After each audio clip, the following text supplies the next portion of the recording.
Alô, som, testando. Beleza.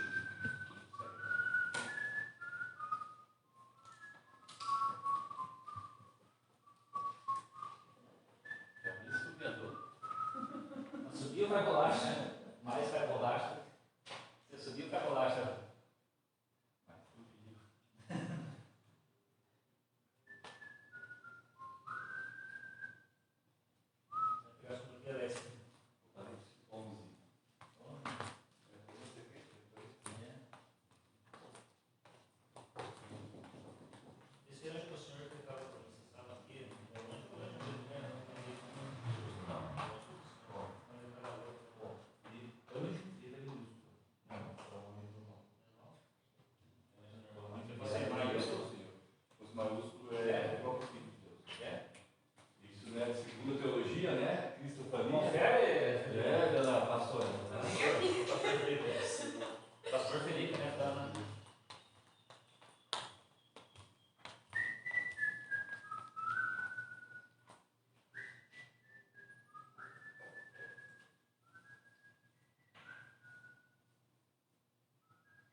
Irmãos, estamos na presença do Senhor.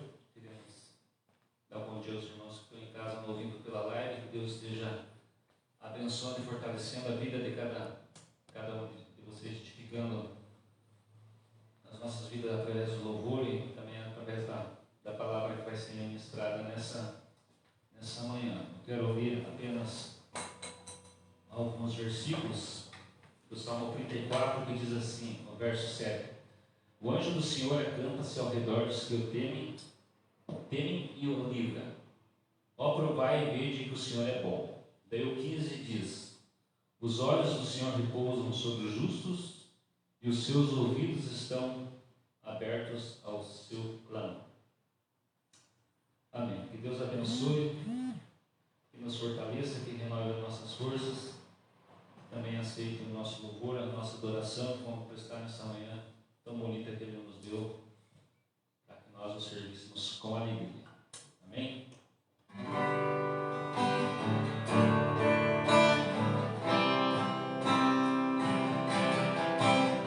Vivemos dias tão maus, onde cano e a vaidade reina. Teu povo se perturba com esses valores. Livra-nos de negarmos nossa fé. Livra o teu povo de cair. Aviva a tua obra, ó Senhor,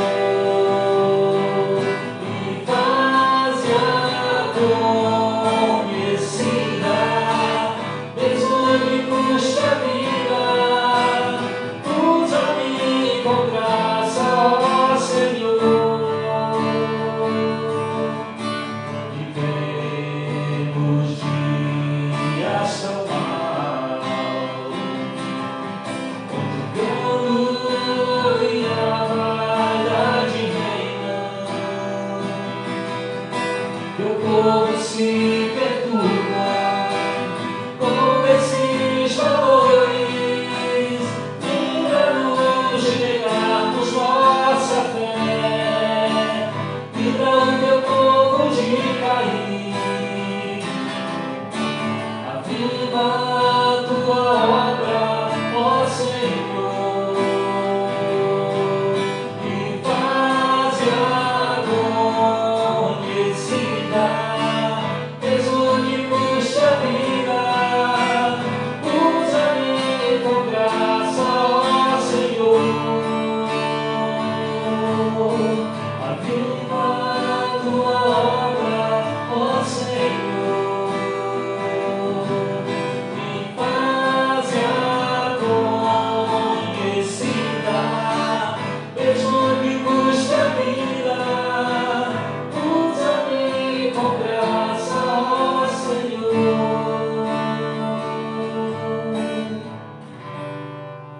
Eles oram para nós. Pai querido, muito obrigada por mais esse dia que o Senhor nos deu. Muito obrigada porque o Senhor é um Deus de amor, é um Deus de graça e a tua misericórdia se renova sobre nós mais uma vez, Deus. Obrigada porque teu amor nos alcança, Deus, e apesar de vivermos dias maus, o Senhor está conosco e o Senhor está cuidando, está no controle de toda e qualquer situação, Deus. E como a gente cantou, Deus, o Senhor pode estar levando a sua obra, Deus, fazendo-a conhecida e nos usando para que ela seja conhecida, Deus. Que o Senhor receba o nosso louvor, Deus, e também fale o nosso coração nessa manhã. Em nome de Jesus, amém. No livro do profeta Jeremias, no capítulo 8, no versículo 22, diz assim: acaso não há bálsamo em Gileade? Ou não há lá médico?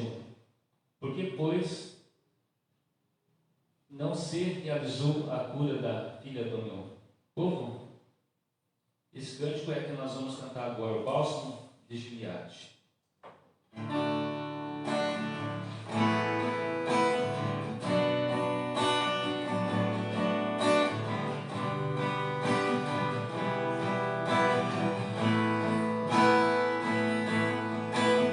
Vinde, cantemos ao Senhor, pois Ele nos despedaçou e nos sarará.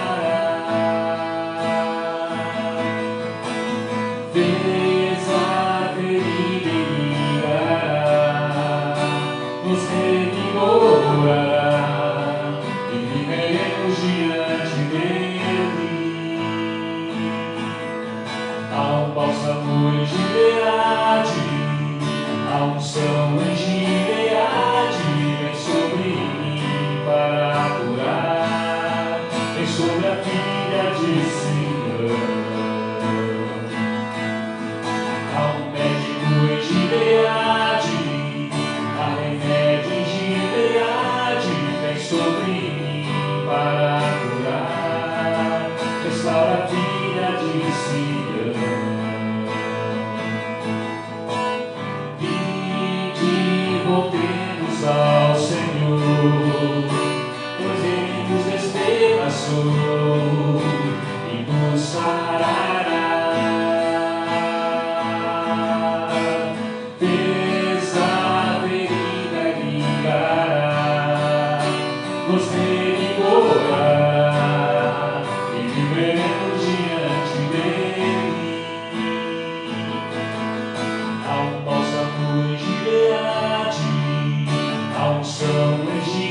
necessária às nossas vidas. O Senhor é o médico dos médicos. Atenta para a voz das nossas orações, ouve as nossas orações, os nossos pedidos, ouve o nosso louvor e fala ao nosso coração esta manhã através da Tua palavra. Eu sou o Teu servo que irá ministrar. Em nome do Teu Filho Jesus. Amém.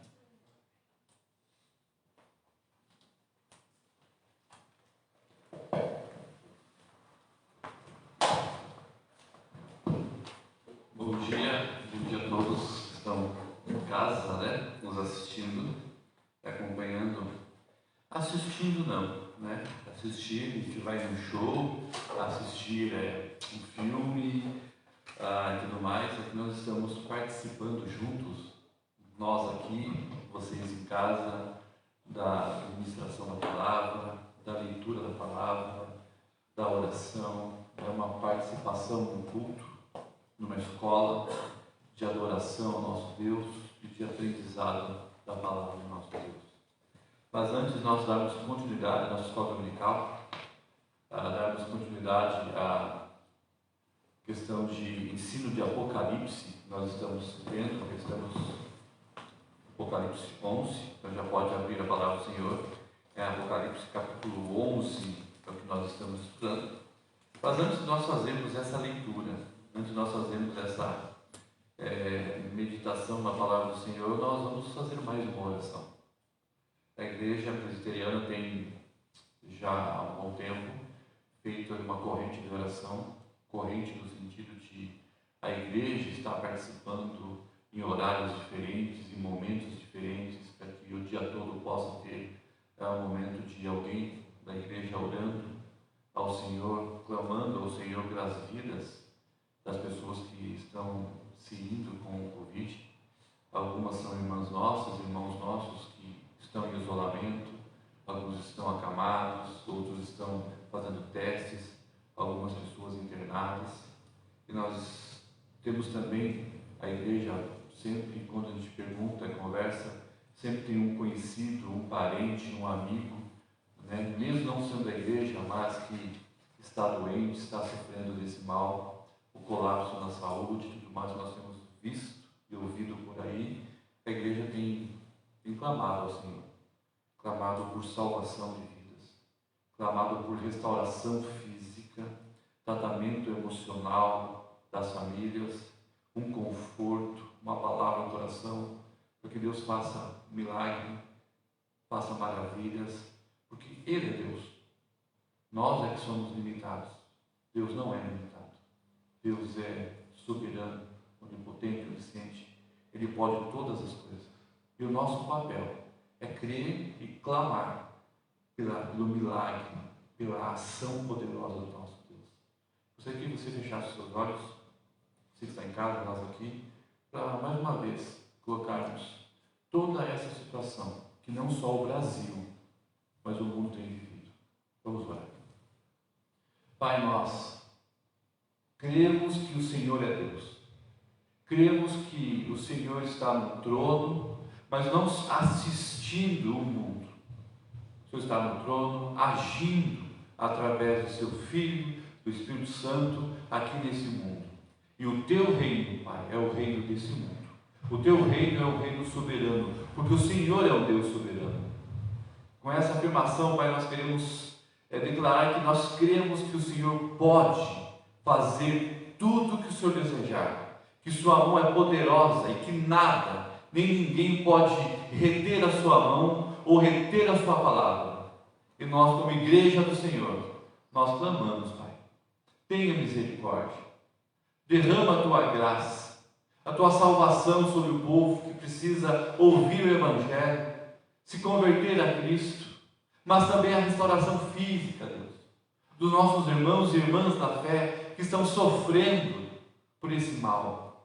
Também dos parentes, amigos, os conhecidos que estão com medo, estão acamados. Deus, age, continua agindo, salvando, restaurando, nos ensinando por tudo isso, porque nós queremos declarar que nós precisamos do seu agir, porque nós não podemos fazer nada. Os médicos não conseguem mais fazer nada. A saúde humana não consegue mais resolver. Se o Senhor não agir, se o Senhor não restaurar, se o Senhor não fazer acontecer, ó Pai, nós estamos destruídos. Então Deus, age no seu povo. Restaura os nossos irmãos, nossos amigos, nossos parentes. Deus, conforte o coração das familiares que perderam pessoas. Ó Deus, tenha misericórdia. São pastores que perdem esposas, mulheres que perdem maridos, filhos de presbíteros, diáconos, pessoas que não conhecem o Senhor. São o mundo inteiro envolvido, Deus, nessa pandemia. Então, Deus, derrame a sua graça, a sua ação poderosa. Nós pedimos e nós clamamos, Deus, em nome de Jesus. Amém. Vamos lá, nossa escola dominical, Apocalipse capítulo 11, a 7ª trombeta, verso 15. Vou fazer a leitura do verso 15 ao verso 19. Vou retomar um pouquinho do que nós falamos na semana passada, para inserir dentro do contexto, o nosso texto de hoje.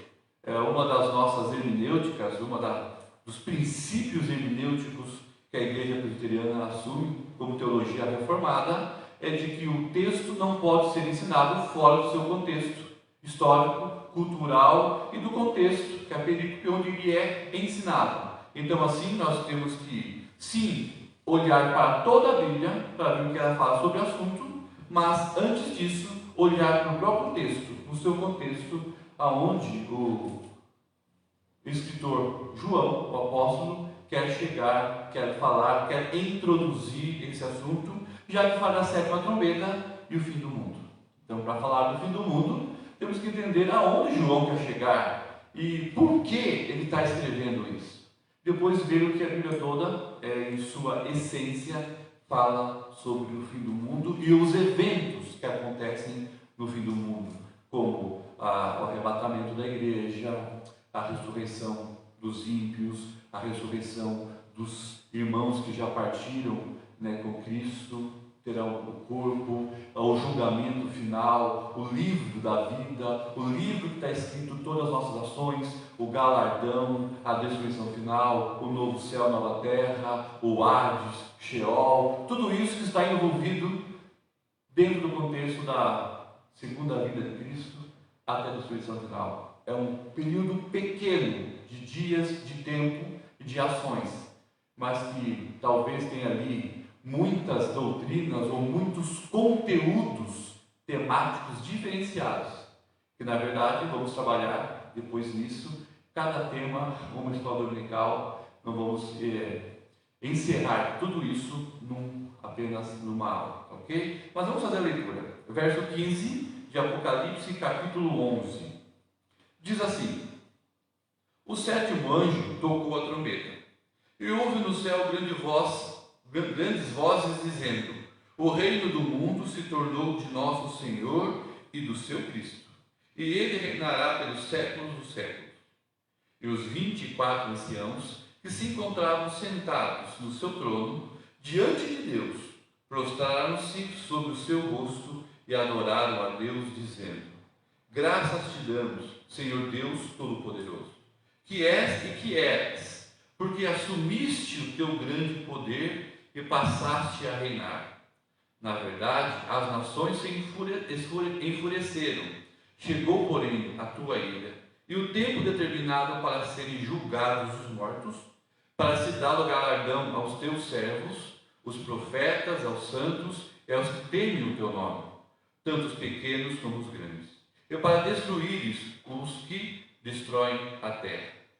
Abriu-se então o santuário de Deus que se acha no céu, e foi vista a arca da aliança no seu santuário, e sobrevieram relâmpagos, vozes, trovões, terremoto e grande saraivada.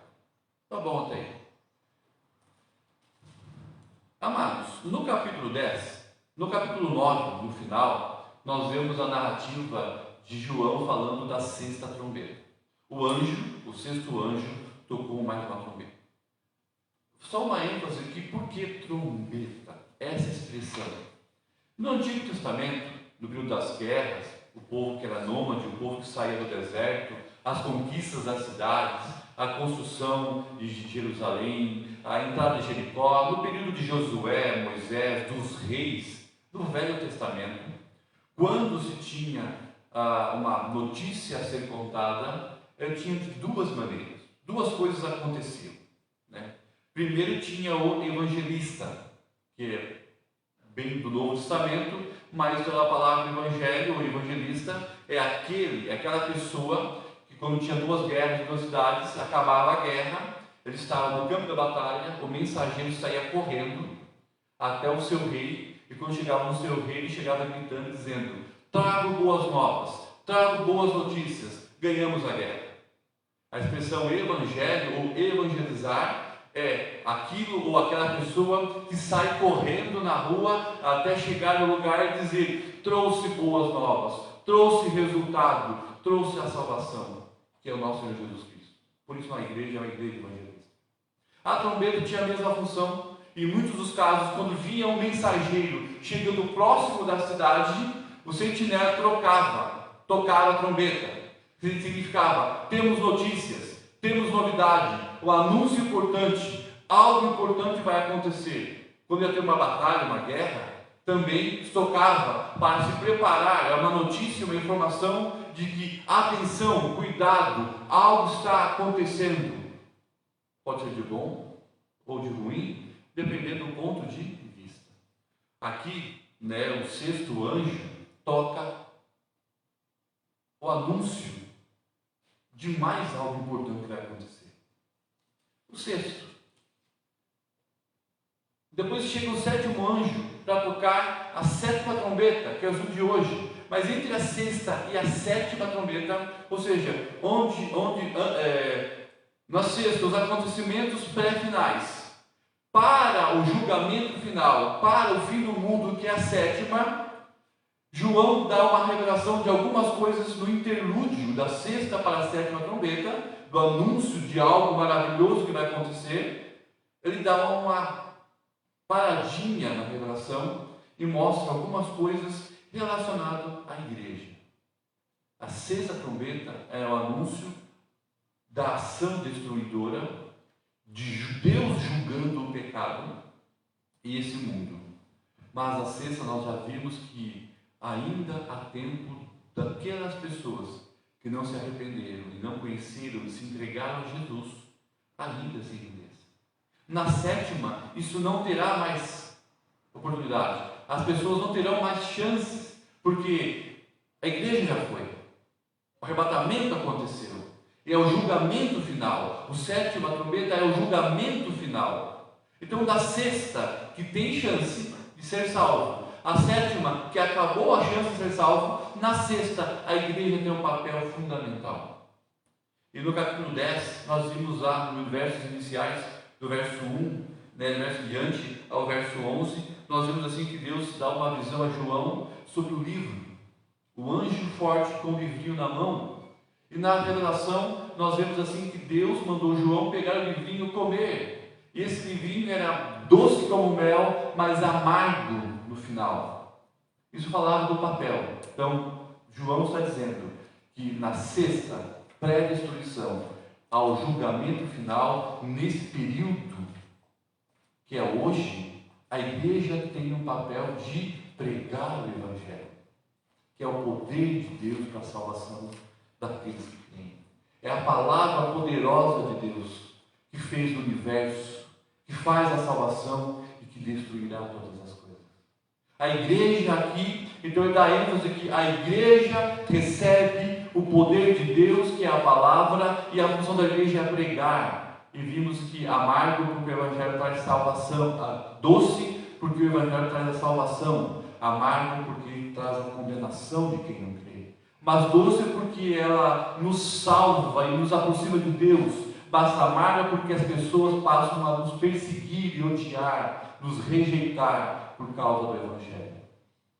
Então ele está falando que na sexta para a sétima, a igreja tem o papel de pregar o Evangelho. Aí ele continua no verso 11, dizendo sobre, verso 1 ao verso 2, ele diz assim que Deus dá a visão a João de um santuário. Esse santuário, ele recebe uma varinha para medir o espaço de dentro do santuário, porque ali dentro está quem adoram a Deus. E a parte de fora, para João não medir, porque esse vai ficar afastado. Ele está dizendo aqui que haverá um momento de que Deus vai separar o joio do trigo. Deus vai salvar e levar para o céu aqueles que são de Deus, selados com o Espírito Santo. E quem não é de Deus ficará fora. E a visão de que ele vê um santuário. E a ideia do santuário é a igreja no seu papel de adoradora, porque a revelação fala de que ali estava o santuário de Deus e dentro estavam os adoradores. E Jesus disse que importa que nós sejamos adoradores em espírito e em verdade. Então, se o primeiro papel é pregar o Evangelho, está dizendo assim que no período da 6ª para a 7ª, a igreja também deve adorar a Deus pela essência, por quem Deus é, pelo poder, pela santidade, pelo amor. Deus é Deus. A igreja adora a Deus. Aí ele continua a partir do verso 3, dando uma outra visão das duas testemunhas que foram mártires. Então, se a igreja deve pregar, se a igreja deve adorar, agora ele diz que a igreja é o testemunho do próprio Deus aqui na terra. A igreja de ímpios, a igreja de gentios, igreja de ímpios não, igreja de gentios, igreja de judeus, todos aqueles que se juntaram, creram em Cristo, são a igreja. A igreja tem o papel de testemunhar. E aqui ele começa a falar que se aproximando do fim. Aqui ele vai dizer assim que essas duas testemunhas tinham uma missão: testemunhar do reino de Cristo e testemunhar que Cristo é o Senhor. E a pregação e a adoração, o testemunho dela incomodava o mundo, incomodava as pessoas, e as pessoas queriam matar as duas testemunhas. Mas Deus é que guardava, Deus é que protege as duas testemunhas, que é a igreja. E quando a igreja cumprir o seu papel, quando a igreja cumprir o seu testemunho, ou seja, quando aquele último escolhido de Deus for selado e for salvo, a igreja não mais precisará testemunhar. Aí diz assim que quando acabar o seu período, o anticristo, a besta, que vai narrar com mais detalhes a partir do verso 12, a partir do capítulo 12, 13 e 14. Essa besta, o anticristo, que surge do mar, que surge da terra, que vai montar uma ação, vai perseguir a igreja. Com tanta crueldade, aí entramos na doutrina ou no ensino da grande tribulação. Vai perseguir ao ponto de aparência de morte. A igreja vai ser morta, as duas testemunhas vai ser mortas, o seu corpo vai ser espalhado, jogado a céu aberto na cidade, que é o mundo. E as pessoas que acham que acabou com o cristianismo, acham que a matou com a igreja, acham que acabou com Cristo, vão fazer festas, vão se alegrar, vão trocar presentes, vão cantar nas ruas dizendo: acabamos com o cristianismo, acabamos com esse período, acabamos com esse ensino, porque eles são incomodados, eles odeiam a verdade. Eles não querem ser contrariados com moral, com ética cristã. Mas aí diz o texto que essas duas testemunhas, depois de 3 dias e meio, um tempo curto, Deus a trouxe de volta. Ela tem vida. E diz o texto que do mesmo modo que quando Cristo subiu ao céu, que as pessoas ficavam olhando entre as nuvens, e o anjo disse: do mesmo modo que Cristo subiu ao céu, com poder e glória, ele voltará. E quando ele voltar, essa ação de ele estar descendo, com poder e glória, os raios cortando o céu, o mundo caindo, disse-se que a igreja, as duas testemunhas vão ressuscitar, ou vão voltar a viver. Os santos, a ressurreição, elas vão se encontrar no lares com Cristo. E quando a igreja começar a subir ao arrebatamento, começar a se encontrar, o povo que estava aqui ímpio, comemorando a vitória contra Cristo e a igreja, vão ficar assustados, aterrorizados. Muitos ainda vão querer negar, se esconder, correr, jogar pedra. Mas o medo nos ímpios que ficaram, vendo essa cena, Cristo descendo, e não o Cristo da cruz, mas o Rei glorioso que criou o céu e a terra, o Todo-Poderoso, o Senhor, onde toda a terra, céu, mar, vai se dobrar e reconhecer que Ele é o Senhor. Esse povo vai se encontrar com Cristo no céu, e os ímpios sem Jesus, aqueles que não se arrependeram no período da sexta trombeta, eles vão ficar aterrorizados, furiosos, indignados consigo mesmo, porque tiveram a oportunidade e rejeitaram. Aí entra o anúncio da sétima trombeta. Então, por que eu estou trazendo toda essa explicação novamente? É porque a sétima trombeta está associada com a segunda vinda de Cristo. O fato é que quando Cristo voltar, encontrar sua igreja e aquele multidão de pessoas entrar em desespero, o anjo toca. É o fim. Enquanto a igreja está aqui, ela é testemunha. Há chance da pregação do Evangelho, da salvação. Quando a igreja sobe e se encontrar com Cristo, o Evangelho não será mais pregado, porque não são os anjos e as pedras que clamam. É o papel da igreja pregar o Evangelho. E se não há pregação do Evangelho, não há mais o poder de Deus para a salvação. As pessoas não serão salvas. Igual a arca de Noé, depois que fechou as portas, eu fico imaginando quanta gente, quando começou a virar para aquele lado, gente nadando, vestido borboleta, né, todos os tiros, batia na porta, batia na arca, dizendo: Noé, estava errado, deixa eu entrar. E sabe que Noé, talvez Noé até queria abrir a porta, humano, mas quem fechou a porta foi Deus, não foi Noé. Noé não conseguia mais abrir a porta. É Deus quem abre, é Deus quem fecha, é Deus quem leva a igreja, e Deus não deixa ninguém para trás. Os que ficarem, porque rejeitaram, igualmente aqueles que rejeitaram a pregação de Noé, serão destruídos.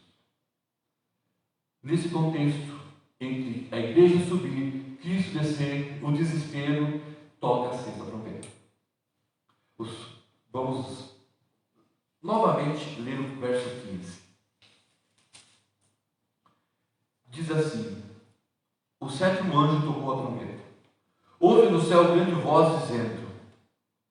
Vamos dar uma olhadinha. Dizendo o quê? O rei do mundo se tornou do nosso Senhor e do seu ungido, Cristo. E ele reinará pelos séculos dos séculos. A sétima trombeta, a primeira, começa anunciando a vitória. Por que a vitória? Porque do contexto que nós estamos inseridos, João não está aqui dando explicações para os ímpios. João não está dando uma revelação para as pessoas que não conhecem a Cristo. João está preocupado em dar uma explicação ou um ensinamento à igreja, àqueles que são salvos, àqueles que adoram, àqueles que são do Senhor, àqueles que têm uma vida com Cristo. Ele quer trazer um conforto, dizendo: haverá destruição, sim, mas calma. O reino foi dado ao nosso Senhor. O reino é do nosso Deus. Mas espera aí, Alex, Deus não é rei? Cristo já não reina? Somente na última trombeta, então é futuro que Cristo vai ser rei e Senhor. Nós chamamos na teologia uma expressão do já e ainda não. Jesus, quando veio, ele ensinou que o reino dele já estava sendo instalado, mas que não era um reino físico, não era um reino de trono, rei, coroa, exército e guerras. Quem pensava isso eram os judeus, com a interpretação equivocada das profecias e promessas de Deus aos profetas. Jesus sempre deixou bem claro que o meu reino não é desse mundo. O meu reino está nos corações daqueles que me seguem. A minha ovelha escuta a minha voz, né? E é uma intimidade pessoal, ela segue o reino. Aí ele disse para os discípulos que os discípulos não ficaram sós. Ele deixou o Espírito Santo que vai estar junto nessa comunhão com a igreja. E é esse Espírito que ministra ao nosso coração, que fala ao nosso coração, que nos convence do pecado, que nos faz reconhecer a Cristo e que nos dá esperança. Jesus sempre ensinou que o seu reino é o reino espiritual, mas que um dia, lá na glória, lá no fim, na sua segunda vinda, seria o reino sobre todas as coisas, materiais e imateriais. Quando Jesus estava ensinando, ele dizia: o meu reino estará. João Batista foi anunciar e disse, né, se arrependam, porque o rei está vindo, né, o rei está chegando. E quando Jesus chega na cruz, o Pai diz: Pai, está consumado. Tudo aquilo que o Senhor prometeu está consumado na cruz, ou seja, o seu reino é implantado. E nós chamamos isso de milênio, que vamos estudar em Apocalipse 20. E nesse reino ele se inicia na primeira vinda de Cristo e termina com a implantação, a plenitude, a totalidade do seu reino na segunda vinda. Então, se o reino de Cristo era um reino que envolve a igreja, envolve os corações, envolve tirar pessoas, como diz Colossenses, tirar pessoas do império das trevas e transportar para o reino do amor do seu Filho, é algo espiritual. Por isso que a ressurreição do corpo, para que a plenitude da implantação, a totalidade sobre material e imaterial aconteça. Cristo reina, Cristo é Rei, Cristo é Senhor. Mas diz que naquele dia, quando Cristo voltar, Ele vem como Rei sobre todas as coisas. O mundo foi entregue a Ele. Não só porque Ele é Deus. O mundo foi entregue a Ele porque Ele é o Criador de tudo. O mundo foi entregue a Ele porque Ele é o conquistador. Cristo na cruz conquistou não só a vida eterna para nós, mas conquistou o trono do seu reino na cruz. A cruz é imenso o seu poder, que inicia na salvação, mas inicia em toda a implantação, toda a execução do plano do reino eterno, soberano. E aqui os anjos começam a cantar, quando toca certa trombeta, dizendo: agora o bicho vai pegar. Não está na Bíblia, mas essa é a ideia. Agora o bicho vai pegar. Agora eu quero ver. Agora como vai ser? Porque se antes ele já era Senhor, agora tudo foi entregue a Ele. Agora o trono é do nosso Deus e do seu Cristo, e Ele reinará pelos séculos dos séculos em eternidade. É por isso que os ímpios que ficaram estão morrendo de medo e de ódio. Porque agora eles sabem que o Rei e justo juiz vai executar. Como se o anjo tivesse dito: agora o bicho vai pegar. E além dessa declaração dos anjos, dessa alegria da vitória, dizendo que agora o reino está implantado na sua plenitude, Cristo reinará sobre a matéria, imaterial, o espiritual, tudo que existe. Ele é Deus e Rei e justo juiz. Além dos anjos proclamarem isso, o verso 16 e o verso 17 diz assim: e os 24 anciãos. Nós já estudamos, quando falamos de 24 anciãos, nós estamos falando da igreja em todos os tempos. 24, 12 do Velho, 12 do Novo, são a representação da totalidade da igreja. Inclusive, eu e você somos representados nesses 24 anciãos. Então, a igreja, representada aqui pelos 24 anciãos, se encontrava sentado no seu trono, diante de Deus. Prostraram-se sobre o seu rosto, adorando a Deus e dizendo: graças te damos, Senhor Deus Todo-Poderoso, que és o que eras, porque assumiste o teu grande poder e passaste a reinar. Olha, amados, primeiro, a igreja de Cristo, não só aqueles que morreram estão no céu, mas a igreja arrebatada. Lembra que foi encontrar com Cristo. Aonde ela está? No céu, na glória, na presença de Deus. Ela está usufruindo a intimidade, a vida com Deus. Ela está na glória do Rei. Mas o texto diz algo mais. Ela não só está no céu, ela está no trono. O que a figura do trono representa? Julgamento, rei, governo. Nós somos co-herdeiros com Cristo do reino de Deus. Nós somos colaboradores no reino de Deus. E os anciãos da igreja, além da glória, estavam no trono. Ela é participante das ações de Deus aqui na terra.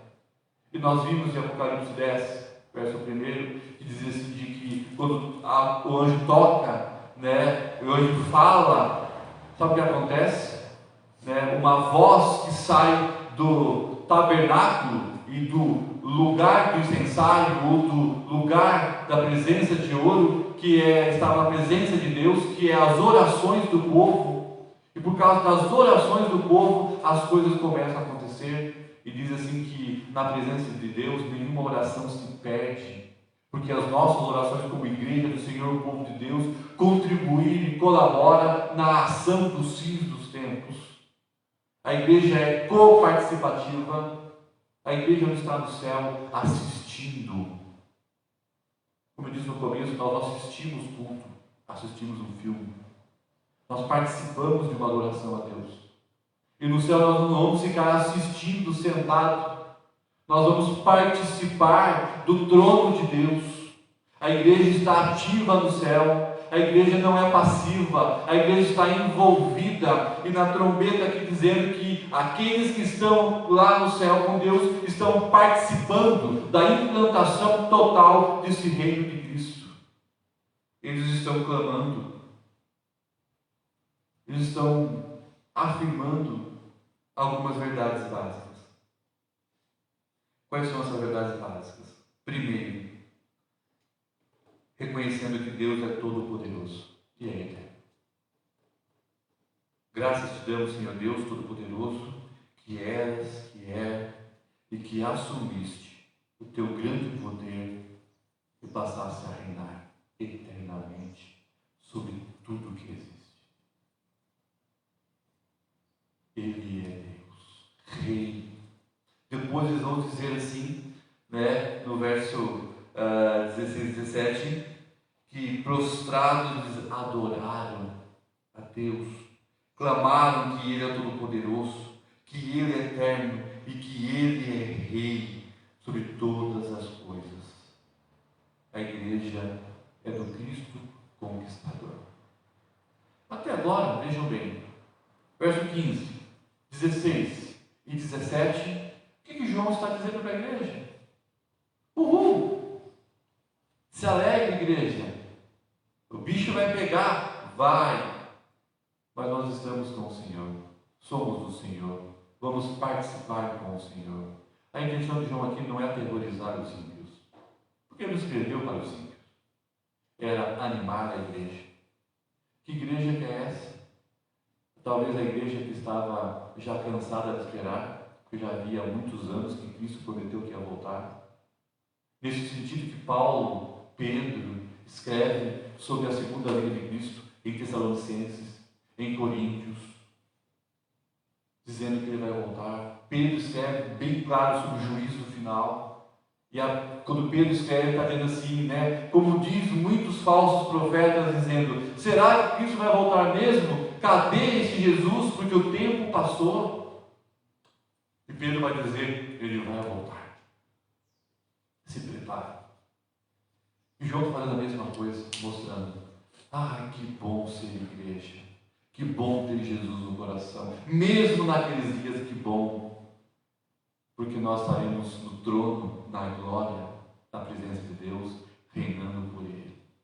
Quem vai estar preocupado não somos nós.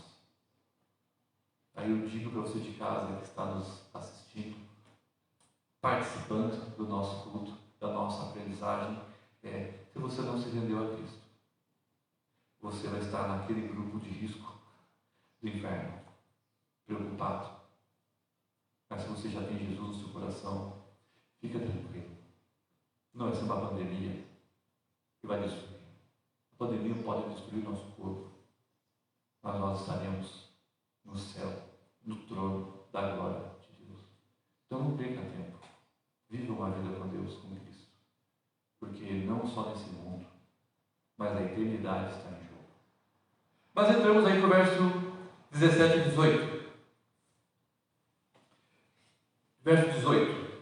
Na verdade, as nações se enfureceram. Chegou, porém, a tua ira, e o tempo determinado para serem julgados os mortos, para se dar o galardão aos teus servos, os profetas, aos santos e aos que temem o teu nome, tanto os pequenos como os grandes, e para destruir os que destroem a terra. Agora João começa a anunciar o juízo. Mas o juízo que João está ensinando, ele está em paralelo ou em comparação com a glória da igreja. Ele diz que quando o reino for dado ao Cristo e ao Cordeiro, ao Deus e ao Cordeiro, que é Cristo, ao seu ungido, o mundo será julgado. E Paulo, Pedro, em suas cartas e a essência da Bíblia como um todo, ela vai dizer que todos nós vamos passar pelo julgamento. Apocalipse 20, que nós vamos ler no final, vai dizer isso.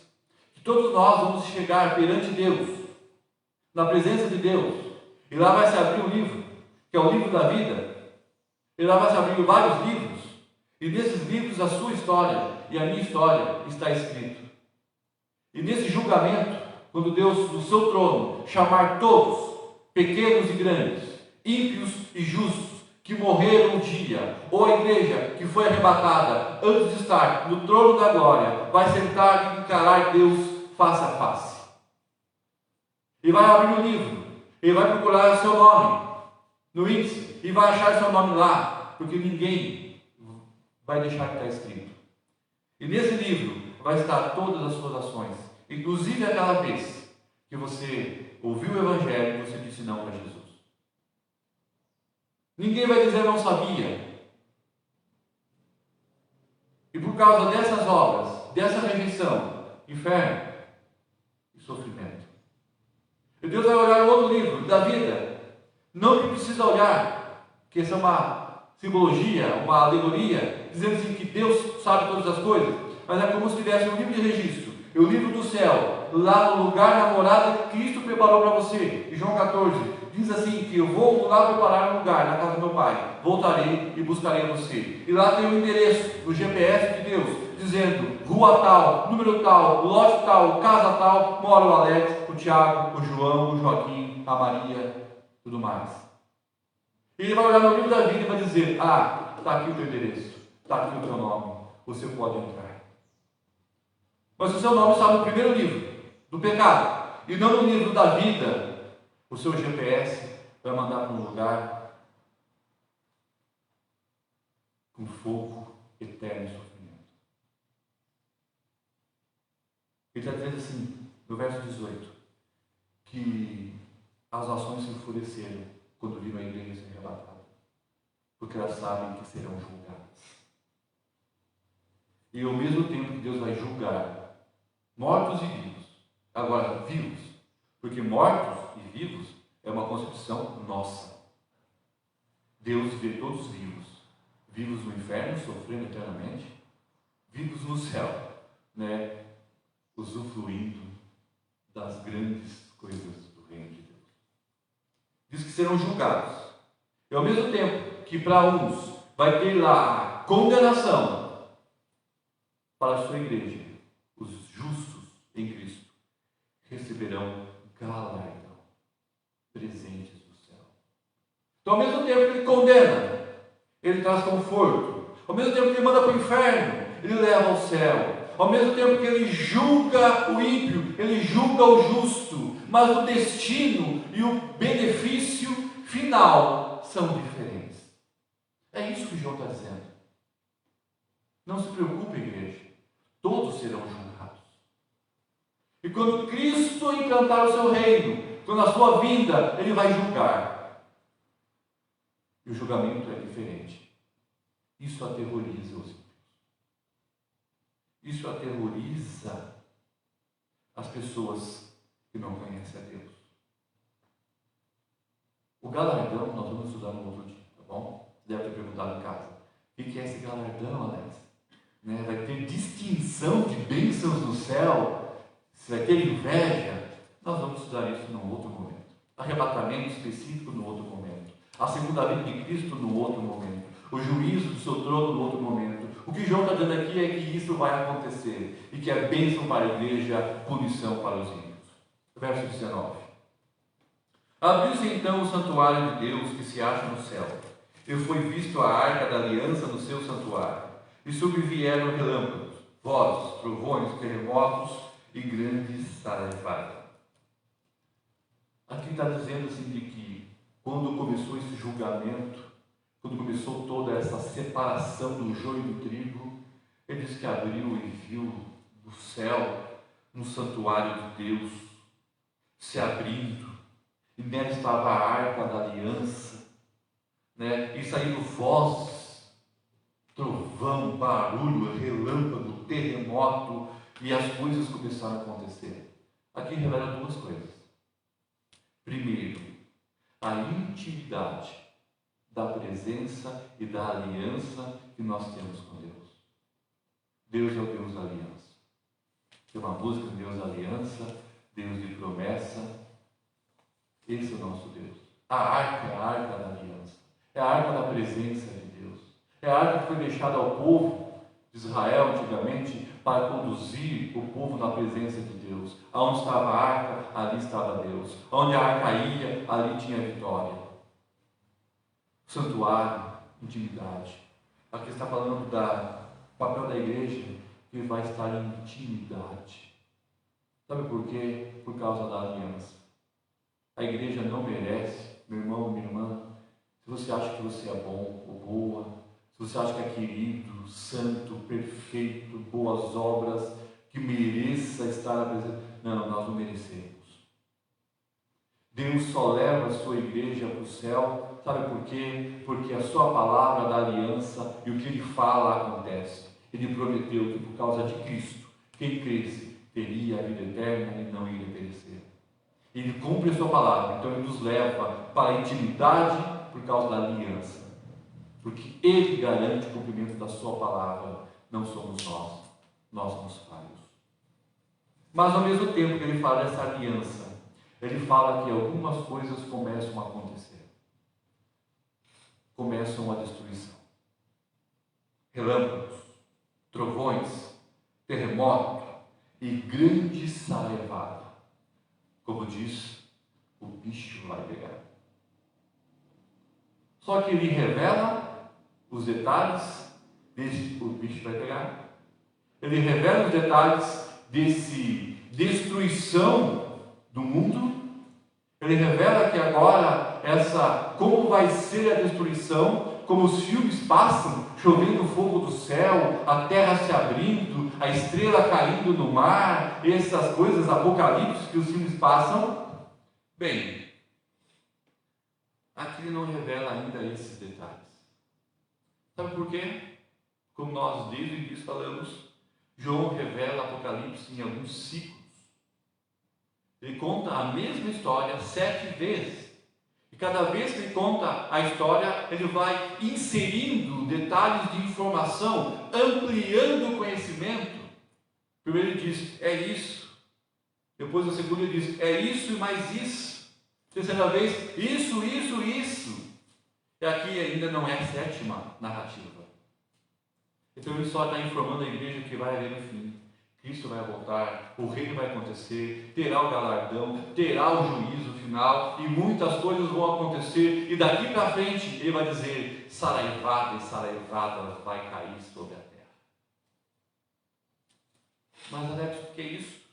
Nós vamos ver na frente, na sequência dos estudos, nós temos ali as 7 taças da ira de Deus. 7 vozes, 7 taças. Ele vai ampliando. No capítulo 12, ele volta ao primeiro ciclo. Ele começa falando da mulher e do dragão. Ele volta na história a contar do nascimento de Jesus. Olha só, no capítulo 11 está falando do final, da vinda de Cristo e do julgamento. No 12 ele volta ao ciclo dizendo: aqui tinha um dragão de vermelho com uma cauda grande, terça parte lá com ele, e uma mulher vestida de sol, estava grávida, e foi levada ao deserto, e Deus levou ao deserto. Ele está falando do nascimento de Jesus. Aí ele continua narrando de que vinha a besta do mar, o anticristo, a destruição, a guerra. Ele vai falando do processo tudo de novo, só que agora com mais detalhe. Só que agora, com detalhe, agora ele fala claramente aquilo que Daniel falou do ímpio, o dia que vier o anticristo, que Paulo fala do homem da iniquidade, quando se levantar. Cristo fala do anticristo.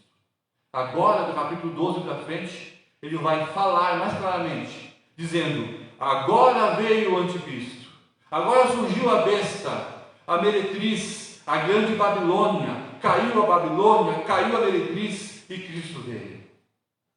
Agora ele vai trazer mais detalhes. Então, não percam as cenas do próximo capítulo, e nós vamos voltar à história com mais detalhes. E para encerrar, queria que você abrisse lá em Apocalipse 20, nesse próximo ciclo, o que ele fala um pouco sobre a mesma visão do capítulo 11, do julgamento final. 20, verso 11. Vi um grande trono branco, e aquele que nele se assenta, de cuja presença fugiram a terra e o céu, e não se achou lugar para eles. E também os mortos, os grandes e os pequenos, olha a grande semelhança com o texto anterior, postos em pé diante do trono, a igreja. Então se abriram livros, e ainda outro livro, o livro da vida, foi aberto. E os mortos foram julgados, segundo as suas obras, conforme o que se achava escrito nos livros. Deu o mar aos mortos que nele estavam. A morte e o além entregaram os mortos que neles haviam. Eles foram julgados um por um, segundo as suas obras. Então a morte e o inferno foram lançados para dentro do lago de fogo. Esta é a segunda morte, o lago de fogo. E se alguém não foi achado inscrito no livro da vida, esse foi lançado para dentro do lago de fogo. É a mesma narrativa do capítulo 11, a partir do verso 15. Só que aqui ele acrescenta mais informações. Aqui não fala só sobre julgamento, mas fala sobre a ressurreição dos mortos que vão estar na presença de Deus. Então, para entendermos, amados, Apocalipse, nós temos que ler a Bíblia. Nós temos que ler não só Apocalipse, Daniel, Ezequiel, Jeremias, as cartas de Paulo, as cartas de Pedro, os evangelhos, os profetas, Gênesis, tudo está ligado. Isso que é a beleza da Bíblia. A Bíblia não tem ensinamentos isolados. Muitos dizem por aí que a Bíblia não é a palavra de Deus, que é invenção humana. E nós cremos que é a palavra de Deus, porque de Gênesis e Apocalipse há uma harmonia.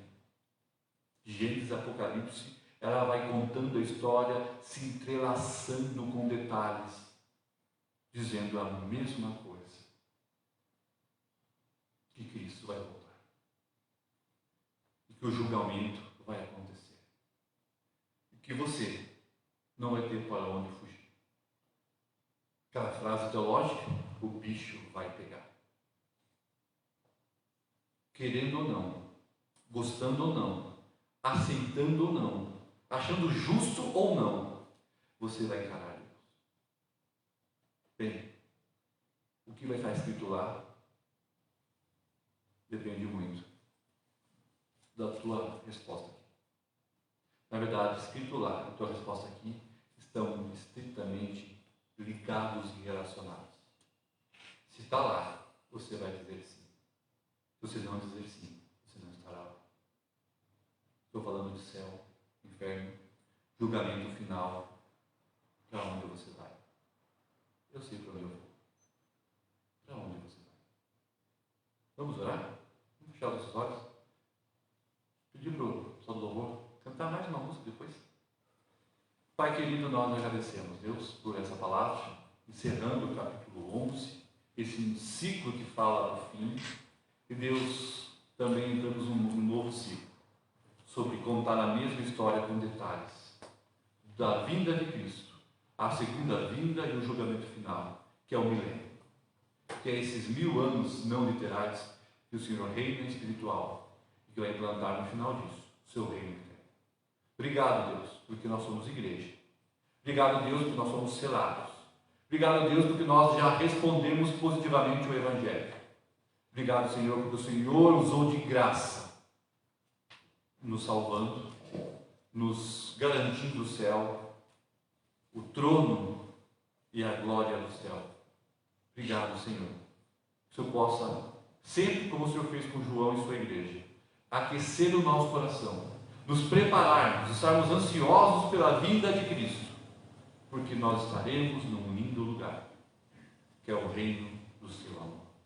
Abençoa, Deus, esse dia do Senhor. Abençoa cada um que está em casa, como nós já oramos, cada um que está precisando de uma palavra, de um conforto, de uma restauração. Deus, e também se alguém tem dúvidas no seu coração, que eu possa trazer essas pessoas a conhecer o Evangelho. Pai, nós oramos em nome de Jesus. Amém. Você que está em casa, amado, você que é o nosso ouvinte, você que ainda não conheceu e não se entregou a Cristo, mesmo com a pandemia, as portas da igreja estão à disposição para a gente tirar dúvidas, para orar por vocês. Pastor Maurício, pastor dessa igreja, eu, o Tiago, que está aqui também sempre, temos os missionários que trabalham aqui, vai ter sempre alguém para orar com você e para tirar sua dúvida. Se tem dúvida, se não tem certeza, não deixe para amanhã.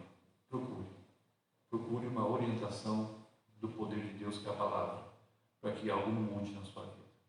Amém? Vinde, voltemos ao Senhor, pois Ele nos desperta.